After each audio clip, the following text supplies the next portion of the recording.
Hello, my fellow ghouls and ghoulettes, and welcome to Monster Planet, where I talk about a monster's brief history, how it affects our modern world today, and how media portrays the monster.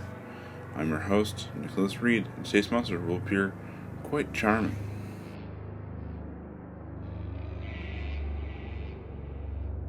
The monster of the day is rarely spoken about outside of Scotland, and shares some characteristics with a more popular classic monster.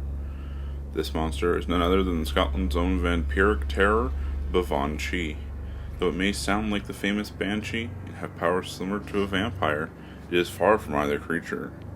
The Baobhan Sith is a female blood-sucking fairy who terrorizes the mountains, rolling hills, and misty glens of the Scottish Highlands, prying on unsuspecting travelers, and her name even means fairy woman in Scottish Gaelic. She is also known as the White Woman of the Highlands, and like many legends, she has the form of a beautiful woman who would appear to try and seduce men. The Baobhan Sith is most often attracted to the blooded clothing of male hunters, and they are described as beautiful women dressed in a long green dress, which is the color of magic and fairies. They are different to the Bram Stoker kind of vampire because instead of having long fangs, they have long and sharp fingernails that they use to slash their victim and drink their blood from the open wounds. They begin by asking their victim to dance, charming the young man until he is under her spell. Then, out comes the nails. If they attack and kill a woman, she will return as one of their kin. Most of the Baobhan Sith are previously enchantresses and witches who keep on using their skills in death. It is said that they have the ability to shift into a wolf, but their powers are weaker in animal form as they cannot use their glamour in this state. The less popular version of the story says they have hooves instead of normal feet, but they hide them under their clothes. The Baobhan Sith are very clever and can speak any language their victim knows due to a form of telepathy, but they will sound as if they have a strange accent. The only way to harm or kill one is with iron. They dislike horses due to their iron shoes. The Baobhan Sith only come out when the darkness falls.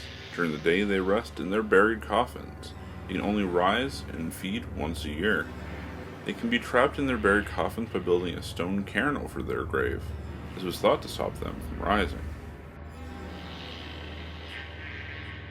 The Baobhan Sith are very rarely represented in any kind of media outside of Scotland, therefore preserving most of the aspects of the original stories. Now, unlike the Strigoi from last episode, the Baobhan Sith have not inspired other monsters. They did become the center of certain cautionary tales about wishing for companionship, leaving your wife at home, and talking to strangers. The Baobhan Sith don't appear in any songs or video games, but they do appear in a fair few novels and series, as well as one movie. The Baobhan Sith appear a number of times in Mark Chadburn's fantasy trilogies, The Age of Misrule, The Dark Age, and Kingdom of the Serpent.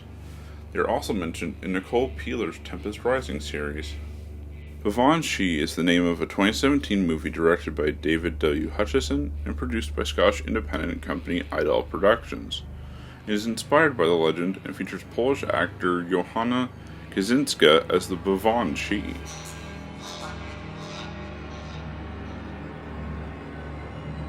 The websites used this week for research is scottclans.com. Check it out, I'll leave a link in the description if you want to look at it yourself. That's all the time I had for you ghouls and ghoulettes. I hope you have a wonderful day, and remember, if you ever come across a beautiful woman while in the Scottish Highlands, she very well might be a Baobhan Sith.